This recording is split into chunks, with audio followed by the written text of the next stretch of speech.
तो आज हम करने वाले हैं मेंटल मैथ क्लास 9 का नेक्स्ट पार्ट। और ये जो नेक्स्ट पार्ट है इस क्वेश्चन नंबर 36 से क्वेश्चन नंबर 40 तक आज हम करने वाले हैं। हो सकता है कि ये वीडियो काफ़ी लंबी बन जाए, लेकिन काफ़ी इंपॉर्टेंट है, काफ़ी क्रिटिकल क्वेश्चन इसके अंदर है। लेकिन ये क्रिटिकल क्वेश्चन उनके लिए हैं जिनको प्रैक्टिस नहीं करनी होती है। अगर आप चाहते कि आपके लिए क्वेश्चन बजे इजी हो जाए तो आपको क्या करना है, आपको ज़्यादा से ज़्यादा प्रैक्टिस करनी है, वीडियो को पूरा देखना है। और देखकर बच्चों प्रैक्टिस नहीं करेंगे तो कोई हासिल नहीं होगा, आप अपना टाइम वेस्ट कर रहे हैं। इसलिए जो स्टूडेंट ये चाहते हैं कि हमें अच्छे मार्क्स लेने, अच्छी रैंक लेके आनी, वही स्टूडेंट इस वीडियो को कंप्लीट देखे। अदरवाइज वीडियो को क्विट करके वो नाच गाने की वीडियो देख ले, ठीक है ना। तो चलो चलते हैं अपनी टेबल पर और करते हैं क्वेश्चन। एक बार फिर मैं आपको बोलना चाहता हूं कि ये जो पार्ट है ये काफी इंपॉर्टेंट पार्ट है आप सभी बच्चों के लिए, तो इसे प्लीज पूरा जरूर देखना। चलो चलते हैं अपनी टेबल पर और करते हैं नेक्स्ट क्वेश्चन। बच्चों ये रहा क्वेश्चन नंबर 36। क्या कहता है, देखिए, if M Q equal M P, ठीक है, ये एम क्यू इक्वल है, मैंने साइन भी लगाया हुआ है, एम पी के इक्वल है। एंड एंगल 1 इक्वल है एंगल 2 के, ये दोनों एंगल आपस में इक्वल हैं। And N M O equal 78 degree, ये एन एम ओ ये पूरा एंगल, ठीक है, 78 डिग्री का है। Then find the value of O की वैल्यू फाइंड आउट करनी है। कैसे फाइंड आउट करनी है, आइए करना शुरू करते हैं। तो वीडियो को पूरा देखना है, बस यही काम करना है, देखकर प्रैक्टिस जरूर करनी है। देखिए एंगल 1 इक्वल है एंगल 2, ये तो गिवन है बच्चों, ये क्या है, गिवन है, ठीक है ना। एंगल 1 इक्वल है एंगल 2 के। साथ ही देखो यहां पर अगर मैं ट्रायंगल हूं, ट्रायंगल एम क्यू पी, ठीक है, in triangle M Q P, ये इस ट्रायंगल में, तो इसमें एम क्यू इक्वल है एम पी, ये गिवन है, ठीक है, ये तो गिवन है। तो इसके अपोजिट एंगल भी आपस में क्या होंगे बच्चों, इक्वल होंगे, ठीक है। इसका नाम हम रख लेते हैं क्या, इसका नाम हम y रख लेते हैं। ये भी y डिग्री का, तो ये भी y डिग्री का, समझ में आया। तो यहां पर मैं लिखना चाहूंगा, पहले एंगल लिख लेते हैं, एंगल एम क्यू पी, ठीक है, angle M Q P equal होगा एंगल एम पी क्यू, ठीक है, एम पी क्यू। और ये इक्वल हमने रख लिया है बच्चों किसके, y के इक्वल रख लिया है, ठीक है, y डिग्री के इक्वल रख लिया है। तो ये तो आपके समझ में आ गया कि ये यहाँ पर गिवन है, ठीक है। आइए करना शुरू करते हैं आगे क्वेश्चन। अब देखिए बच्चों, सबसे पहले आपको क्या करना है, आपको ट्रायंगल लेने, ट्रायंगल एम क्यू ओ या एम ओ क्यू, ऐसे ट्रायंगल ले लीजिए। In triangle M O Q, ठीक है, ये ट्रायंगल ले ली एम ओ क्यू, इस ट्रायंगल के अंदर। तो यहां पर बच्चों एंगल 1 प्लस एंगल ओ, ठीक है, एंगल 1 प्लस एंगल ओ, सब यहां पर पहले चलो ये लिख लेते, ये मैंने लिखा नहीं है। एम ओ क्यू में, एम ओ क्यू में ये जो एंगल वाई है ना, वाई, यहां पर देखो ये ट्रायंगल बन रही है, ये वाली ट्रायंगल, ये ट्रायंगल है। इस ट्रायंगल में जो वाई है ये एक्सटीरियर एंगल है, वो एंगल वाई इज एन, यहां पर लिख देता हूं, एक्सटीरियर एंगल, ठीक है, एक्सटीरियर एंगल है। तो एक्सटीरियर एंगल इक्वल होता है angle 1 plus angle O is equal to Y के, यहां पर वाई के, ठीक है।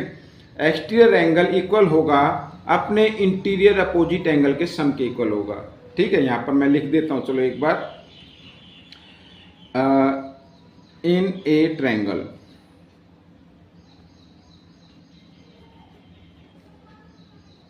N exterior angle, in exterior angle is equal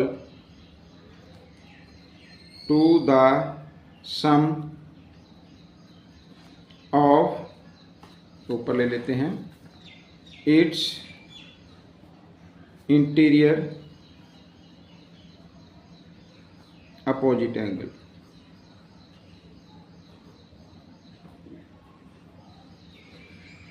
ठीक है, यहाँ पर समझ में आ गया। ये सिमिलरली ये यहाँ पर 1 इक्वेशन देते, सिमिलरली ये ट्रायंगल है, triangle M N P, in triangle M N P, ठीक है। एम एन पी में ये एक्सटीरियर एंगल बन गया, इसमें भी क्या है, ये भाई दोनों एंगल इक्वल है ना, तो वाई रखा हमने, Y is an exterior angle, यहाँ पर मैं लिख देता हूँ Y is an exterior angle.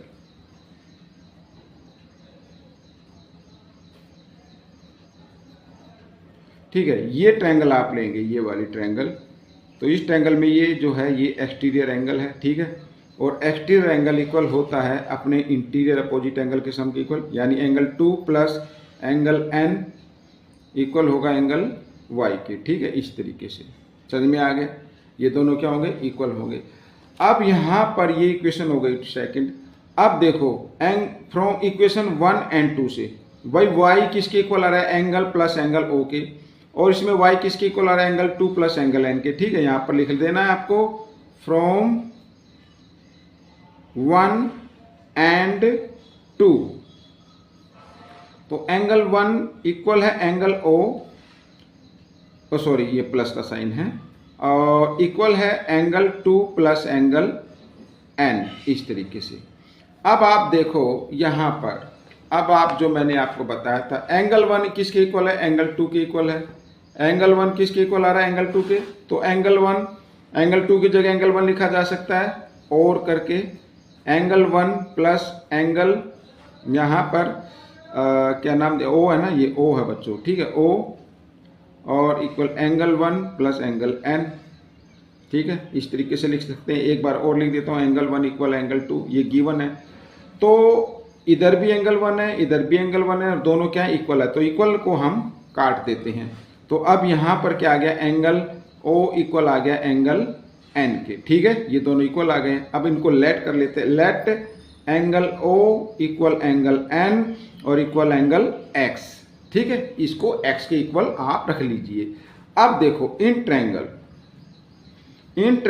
M N O, यहां पर मैं दोबारा दिखाता हूं, एम एन ओ, अब ये x डिग्री का आ गया, तो ये भी तो x डिग्री का है, ये भी x डिग्री का, तो ट्रायंगल के जो 3 एंगल होते हैं उनका सम कितना होता है, 180 डिग्री होता है, ठीक है। कितना होता है, 180 डिग्री। आइए लिख लेते हैं यहां पर in triangle M N O, यानी angle M plus angle O, और सॉरी ओ है ये, O plus angle N is equal to 180 degree.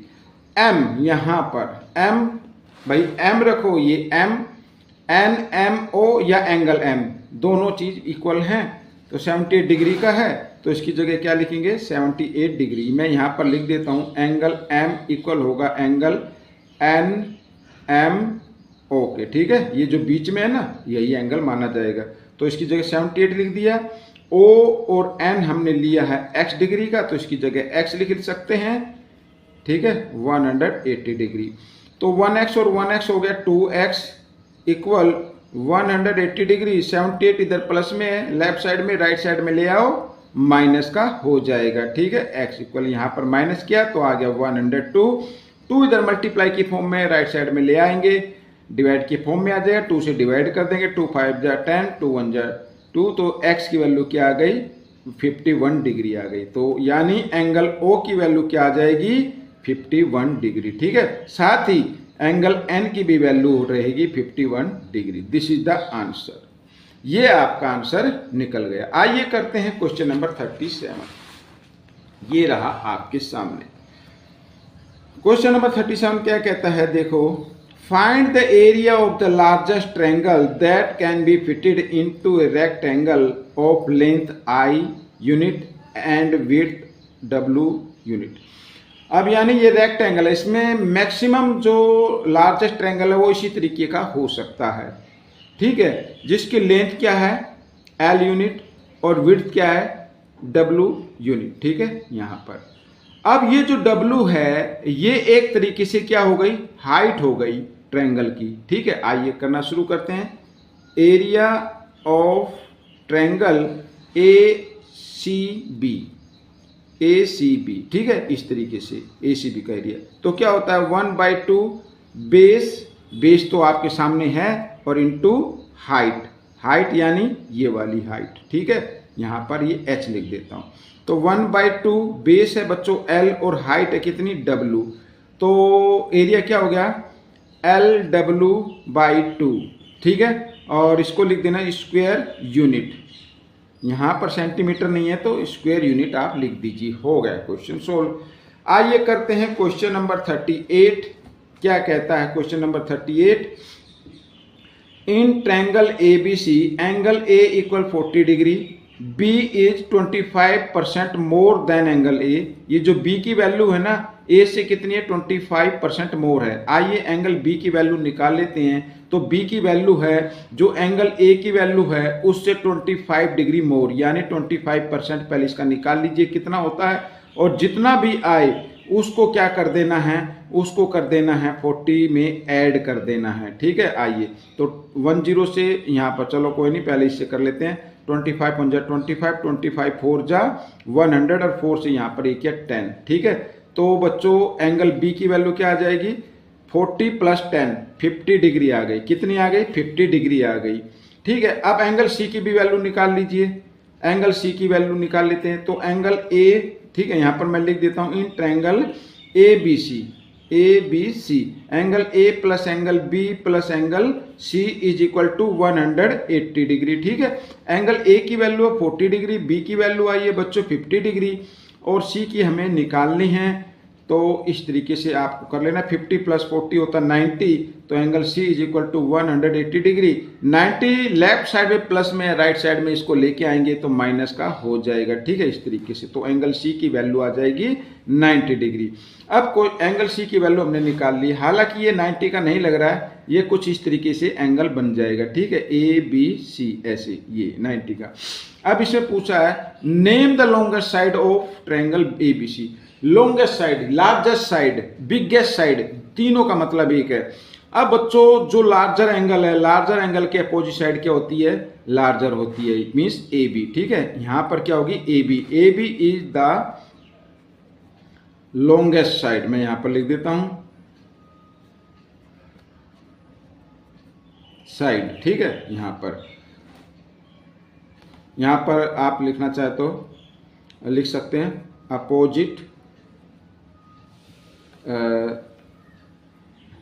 Opposite sides of larger angle, या लार्जेस्ट एंगल लिख लो, ठीक है। Opposite side of largest angle is the largest, ये हो गया बच्चों, ठीक है, क्वेश्चन हो गया। आइए करते हैं क्वेश्चन नंबर 39। ये रहा आपके सामने क्वेश्चन नंबर 39, इसको भी कर लेते हैं। देखो क्या कहता है, बहुत ही इजी है। If a shaded area is 1/2 of the area of triangle ABC, ठीक है, and ABC is a right angle triangle, then find the length of the line segment AD in the term of Y and W और Y के term में हमें AD की length find out करनी है, ठीक है। सबसे पहले हम इधर ध्यान देंगे कि जो शेडेड एरिया का शेडेड रीजन का एरिया है वो ABC के हाफ है, यानी अगर हम एरिया किसका निकाले, ABD का निकाले, एरिया ABD का एरिया निकाले तो ये इक्वल होगा हाफ किसके, एरिया ऑफ ABC के, ठीक है, ऐसे ही तो दिया हुआ है। अब अगर, क्योंकि ये राइट एंगल ट्रायंगल है और ये भी क्या होगा, राइट एंगल ट्रायंगल होगा, ठीक है। अगर हम यहां पर निकाले ABD का एरिया क्या होगा, ABD का एरिया होता है 1/2 बेस क्या है बच्चों, x है, बेस इंटू हाइट क्या है इसमें y डिग्री मानी जाएगी, ये वाला ट्रायंगल, ठीक है, y हाइट हो गई तो y हम इसमें लिख देंगे, और 1/2, और यहाँ पर ABC का एरिया निकाले तो 1/2 बेस क्या है x है, और इंटू हाइट कितनी है बच्चों, यहाँ पर हाइट अगर हम ले तो इसमें हाइट आ जाएगी क्या, y + z लिख लो आप, y + z, इस तरीके से हम लिख लेते हैं, ठीक है, यहाँ पर ऐसे। अब देखिए अगर हम यहाँ पर देखें तो 1/2 से 1/2 हम कैंसिल कर सकते हैं कैंसिल, और साथ ही हम क्या कर लेते हैं, इस x से ये x भी आप कैंसिल कर लेते हैं। तो अब हमारे पास क्या बचा, इधर मैं आपको बताता हूँ, y इक्वल 1/2 और ब्रैकेट में y प्लस जेड, ये हमारे सामने आ गया। ठीक है, अब क्या करना है, अब इस 2 को ना आप इधर ले आएं, 2 को आप इस साइड में ले आएं, तो ये हो जाएगा बच्चों, किस में हो जाएगा, मल्टीप्लाई में हो जाएगा, यानी 2y आ जाएगा और इक्वल यहाँ पर y प्लस जेड रह जाएगा। ठीक है, ये रह गया, समझ में आ गया, y प्लस जेड रह गया। अब क्या करना है, अब मैं आपको बताता हूँ यहाँ पर ये, हाँ ठीक है, तो अब इस y को आप इस साइड में ले आए, 2y minus y equal z आ गया। ठीक है, अब देखो 2y और 2y में से 1y माइनस करेंगे तो 1y बचेगा इक्वल जेड बचेगा। अब यहाँ पर क्या आ गया, y इक्वल है जेड की, यानी जो लेंथ y की है वही जेड की लेंथ रहने वाली है। ठीक है, जो लेंथ y की है वही किसकी रहने वाली है, जेड की लेंथ रहने वाली है। इसका मतलब ये हुआ D is the mid point of BC, D is the mid point of BC। ठीक है, अगर यहाँ पर जेड है तो इसकी जगह हम y भी लिख सकते हैं, क्या लिख सकते हैं, y भी लिखा जा सकता है। आइए करना शुरू करते हैं आगे। यहाँ पर ये देखो, अब क्या करना है, हमें क्या निकालनी है, हमें निकालनी है AD की लेंथ निकालनी है। ठीक है, क्या निकालनी है, AD की लेंथ निकालनी है। तो इन ट्रायंगल ABD यानी पाइथागोरस थ्योरम का यूज करना है। तो AD का AD स्क्वायर इक्वल होता है बेस स्क्वायर, ये बेस स्क्वायर x स्क्वायर और प्लस यहाँ पर y स्क्वायर, ये हो गया, इसी के इक्वल होता है। ठीक है, ये इक्वेशन सेकंड हम बना लेते हैं। अगर हम यहाँ पर इन ट्रायंगल ले लें, इन ट्रायंगल ABC, इन ट्रायंगल यहाँ पर ABC, ठीक है, इन ट्रायंगल ABC में, इसमें भी पाइथागोरस थ्योरम का यूज करना है, पाइथागोरस का थ्योरम का यूज। तो यानी कि ये हो गया हाइपोटेन्यूज, इसमें हाइपोटेन्यूज क्या था, AD था। तो AD स्क्वायर इक्वल होता है x स्क्वायर यानी बेस स्क्वायर और प्लस हाइट स्क्वायर यानी y स्क्वायर, और इसमें जो है ये W, तो W स्क्वायर ये हाइपोटेन्यूज हो गया। अगर हम यहाँ पर ये देखिए, यहाँ पर ये ABC ट्रायंगल ले, 90 डिग्री के अपोजिट है ना ये, तो ये हाइपोटेन्यूज का स्क्वायर इक्वल होता है x स्क्वायर और प्लस हाइट स्क्वायर। हाइट में क्या आता है, y प्लस जेड आता है, y प्लस जेड आता है, ये आता है स्क्वायर के। ठीक है, अब यहाँ पर देखो W square equal x square plus, और ये y और z आपस में इक्वल हैं तो z की जगह y लिखा जा सकता है। ठीक है, तो y प्लस y इस तरीके से हम लिख सकते हैं। ठीक है, आइए आगे कर लेते हैं। तो W square equal x square और यहाँ पर हो गया 2y, क्या हो गया 2y और होल स्क्वायर हम इस तरीके से कर देंगे। अब बच्चों W square equal x square plus 2y, 2 को 2 टाइम्स मल्टीप्लाई करो 4 और y को स्क्वायर y स्क्वायर होता है। ठीक है, ये आ गया हमारा यहाँ पर क्या, अब हम क्या करने वाले, इक्वेशन थर्ड बना लेते हैं। ठीक है, अब क्या करना है बच्चों, x की जगह इसमें हम ये नहीं, अभी x की वैल्यू निकाल लीजिए आप इसमें। तो ये जो 4y स्क्वायर है ना, आप इसको लेफ्ट साइड में ले आए तो W स्क्वायर माइनस हो जाएगा -4y स्क्वायर और इक्वल x स्क्वायर। अब इसको बना लिए इक्वेशन थर्ड। अब बच्चों फ्रॉम सेकंड एंड थर्ड, या आप इस तरीके से कर सकते हैं। ठीक है, यहाँ पर मैं चलो लिख देता हूँ फ्रॉम सेकंड एंड थर्ड। ठीक है, अब या तो आप थर्ड की वैल्यू को इक्वेशन सेकंड में पुट कर दीजिए, या समझ लीजिए सेकंड और थर्ड से हम क्या करने वाले, AD स्क्वायर इक्वल जहां पर x लिखा है वहां x स्क्वायर लिखा, वहां पर x स्क्वायर की वैल्यू को पुट कर देना है। तो W square minus 4y square और आगे क्या लिखा है, प्लस y स्क्वायर, तो यहाँ पर लिख दीजिए प्लस y स्क्वायर। ठीक है, इस तरीके से। तो AD square equal W square और 4y स्क्वायर में से 1y स्क्वायर माइनस कर दें तो -3y स्क्वायर बच जाएगा। ठीक है, इस तरीके से AD square equal W square minus 3y square और ये जो इधर स्क्वायर है ना, इसको इक्वल के साइन से इधर ले आओ तो रूट के अंदर उसको कन्वर्ट कर दो। AD की वैल्यू आपकी आ गई है, AD की वैल्यू आपकी आ गई है। तो बच्चों इस तरीके से क्वेश्चन करना है, ठीक है। आइए करते हैं क्वेश्चन नंबर 40। ये रहा आपके सामने क्वेश्चन नंबर 40। क्या कहता है, देखो काफी लंबी हो गई है। The length of 3 sides of triangle are in the ratio 5:12:13। The difference between longest side and the smallest side of this triangle is 1.6 centimeter. Find the area of that triangle. Triangle का area find out करना है। आपको क्या करना है, आप इन्हीं को साइड मान लीजिए, ठीक है। यहां पर मैं लिख देता हूं, let the side of triangle, sides of triangle, ठीक है, इक्वल यहां पर 5 सेंटीमीटर, 12 सेंटीमीटर और 13 सेंटीमीटर। इन्हीं को आप साइड मान ले, रेशो जो दिया है ना साइड, इन्हीं को ही मान ले। अच्छा, अकॉर्डिंग टू क्वेश्चन क्या कहता है, the difference between longest side, longest का मतलब 13x और स्मॉलेस्ट साइड, और स्मॉलेस्ट क्या है 5x, इनका डिफरेंस कितना आता है 1.6 सेंटीमीटर आता है, ठीक है।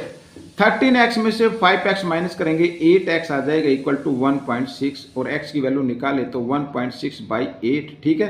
8 से इसको डिवाइड करेंगे तो 0.2 आ जाएगा, ठीक है। इस तरीके से ये भाई डिवाइड करना तो आता ही होगा ना, तो ये मैंने x की वैल्यू लिख दी है। अब हमें क्या करना है, एरिया फाइंड आउट करना है। एरिया फाइंड आउट करना है तो ये जो x की वैल्यू आई है ना, ये जो x की वैल्यू आई है, इस वैल्यू को आपको क्या कर देना है, 5 से और 12 से मल्टीप्लाई कर देना है। चाहे तो आप 13 से भी कर सकते हैं, ठीक है, चाहे तो आप 13 से भी कर सकते हैं। लेकिन आपको एक ध्यान देना है, ये जो रेशो है ना 5:12:13, ये हमेशा राइट एंगल ट्रायंगल का रेशो होता है। कई बार क्वेश्चन में कंफ्यूज करने के लिए, बच्चे का माइंड चेक करने के लिए इस तरीके के क्वेश्चन दिए जाते हैं। लेकिन आपको ध्यान रहे कि ये जो रेशो होता है 5:12:13, ये हमेशा राइट एंगल ट्रायंगल का रेशो होता है, ठीक है। तो यहाँ पर अगर मैं फाइंड आउट करना चाहूँ स्मॉलेस्ट साइड, ठीक है, स्मॉलेस्ट साइड, तो स्मॉलेस्ट साइड अगर मैं फाइंड आउट करना चाहूँ तो 5 हमने यहाँ पर लिया था। अब इसको क्या कर देना, 0.2 से मल्टीप्लाई कर देंगे। 5 2 क्या होता है 10 होता है, तो 10 ये मैंने लिख दिया। और क्योंकि इसमें 1 डिजिट के बाद पॉइंट है तो 1 डिजिट के बाद पॉइंट लगा देंगे, तो ये हम इसकी स्मॉलेस्ट साइड हम मान लेंगे, ठीक है। अच्छा, सेकंड साइड, यहाँ पर सेकंड साइड या जो हमें चाहिए तो 12, और 12 को कर देना है मल्टीप्लाई 0.2 से। 12 2 जा होता 24, ये 24 आ गया। इसमें भी 1 डिजिट के बाद हम डेसिमल लगा देंगे, ठीक है, यहाँ पर। तो इन्हीं से हम एरिया निकालेंगे क्योंकि ये हाइपोटेन्यूज हो बन जाता है, ठीक है। आइए, area of triangle, area of triangle, ठीक है। एरिया ऑफ ट्रायंगल क्या होता है, 1/2 बेस इंटू हाइट। हाइट ये 1 ले लीजिए, 1.0, ठीक है। क्योंकि पॉइंट के पीछे 0 है तो इनको हटा दो, कोई दिक्कत नहीं। 2 से 2 1 जा 2, 2 2 जा 12, तो 1.2 square centimetre. This is the answer. ये आपका आंसर निकल गया है। आपको ये क्वेश्चन कैसा लगा मुझे जरूर बताएं, और इसमें से सीखकर दूसरे बच्चों को जरूर सिखाना है। अब हम मिलेंगे नेक्स्ट पार्ट में। Till then, thank you.